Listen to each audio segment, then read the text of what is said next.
Electric Fire 2, Hidden Chains, Chapter 9.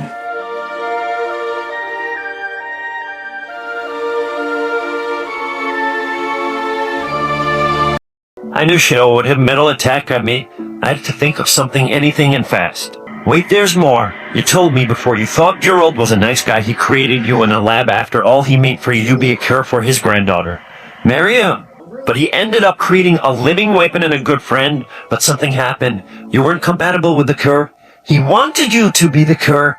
I took a deep breath. I tried to think of a plan as well. I only kept talking to Bai sometime. I didn't want to fight Shadow. Mostly I was a bit worried on what Metal Sonic could do. Gerald did stuff. You told me he got angrier after each failed attempt that he'd take it out on you even though it wasn't your fault. He'd run experiments on you. Then you guess he got sick of you being around on the Ark. He didn't care that Mary saw you as a friend. He wanted you gone. You told me that you believed that Gerald was the one to have contacted Gunn. He gave them false information. Told you to get married to safety once they arrived. Gerald wanted to be free of you so he could still work on a cure for Mary, but nothing worked out for him that day. The agents followed after you were holding Mary's head. As you both ran, you were ahead though. A gun went off from behind you. Maria was shot. Then what happened? He asked, sounding hopeful. Seemed he wanted to believe Maria was alive. Well, Maria had enough strength to get you to safety. She succumbed to her injuries after that. She died. Gerald didn't want anything to deal with you, though he wanted you to get revenge on the world. But after we met, you didn't want anything to do with his wishes since the pain he caused you. All you wanted was to live your own life, though Gunn were after you still. They still believe you are a monster. Shadow said nothing for the longest time. At least now he knew everything. At least everything I knew about him. He must be thinking hard about everything I had said. I just looked back at Metal Sonic. His electric red eyes met my emerald ones, sending me shivers.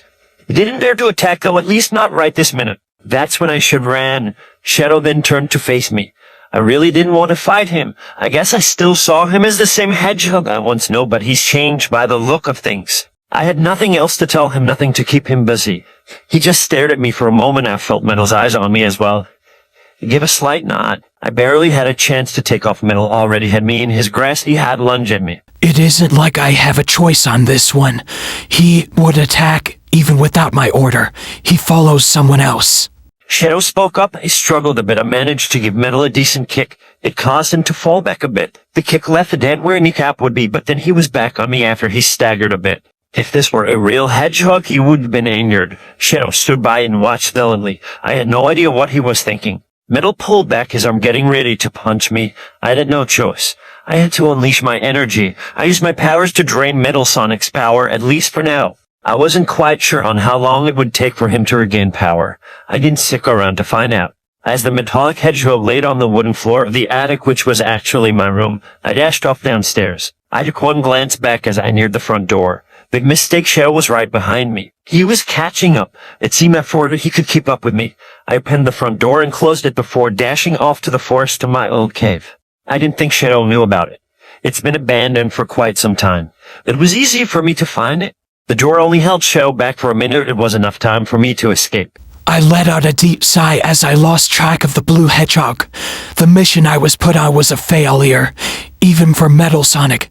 I actually wasn't upset over it though. Part of me was glad he escaped. Honestly, I didn't want to see him as a test subject.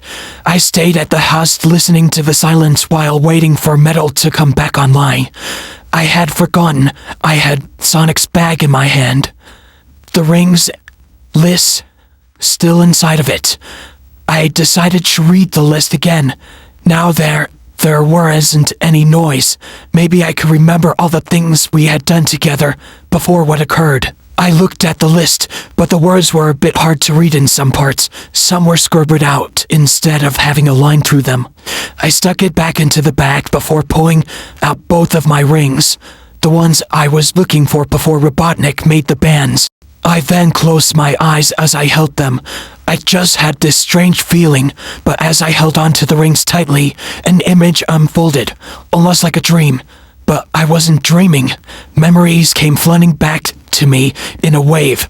I knew everything now. I remembered Tom and Maddie, Coral, Tails, Rouge, and lastly Omega. I even remembered what Sonic told me before, his past life. Anyway, he too lost the only family he had when he was a kid. He came to this planet alone, no friends, just him in a cave in the woods. I felt that I needed to find him. I opened my eyes. I then went back upstairs to see if Metal had awakened. He laid still on the floor. Good. I then teleported outside into the forest. I left Sonic back on his race car bed back at his home. I didn't feel angry anymore, nor did I want revenge. Sure, Stone and Robotnik were kind toward me, and both had saved my life, but I couldn't let them harm Sonic. I just hope he can forgive me for being so foolish. I remember what he said about Robotnik now. I walked around in the forest for a while. I tried to be silent, walking slowly through leaves still crunching beneath my feet as I walked on, past trees, stepping over roots. But then something caught my attention. There was a hole in the ground. I could see green eyes peering out from the hole, then quickly disappeared. There was no way it couldn't be who I was looking for. I curled up in a ball and silently rolled towards the hole. I was inside within a minute, falling through the dirt ceiling and onto smooth, damp dirt. I uncurled as I landed. Sonic was heading towards a tunnel. It seemed he had another entrance. Sonic, wait! He took a pause, but didn't look back. I can explain. I'm so sorry. I don't want to fight you. He then turned around to face me. I felt more guilty than ever. I really almost messed up. If he didn't take out Metal Sonic, he would be at Robotnik's desk in the lab. He stayed still for a moment. His eyes were probably trying to figure out if I was telling the truth or not. I doubted Metal would be able to follow me down here. This cave was pretty deep and it had a lot of room. I stayed where I was, trying hard not to threaten Sonic into leaving. It took a minute before Sonic decided. He stayed in the cave with me. He stayed back though in case he's still not exactly trusting me. It was understandable. I mean, I was working for Robotnik and Stone. Now to the question. What are they going to do if I end up helping out the Blue Hedgehog? My mind couldn't think of a plan on if they'd go against me as well. It wouldn't be the first time. It wasn't my fault I was created. Gerald wanted me gone. It seemed he hated me for something that wasn't my fault. So he decided I wasn't worth saving, I guess. But I'm still around. At least I wasn't destroyed. At least after the gun raid. But why was I given a second chance despite Sonic's failed attempt to save me from falling? I've failed my purpose before, but why am I back here? My thoughts were interrupted by a sudden warm embrace. I looked up to only realize Sonic was hugging me. I said nothing, nor did I return the embrace. I was left confused. He didn't say anything.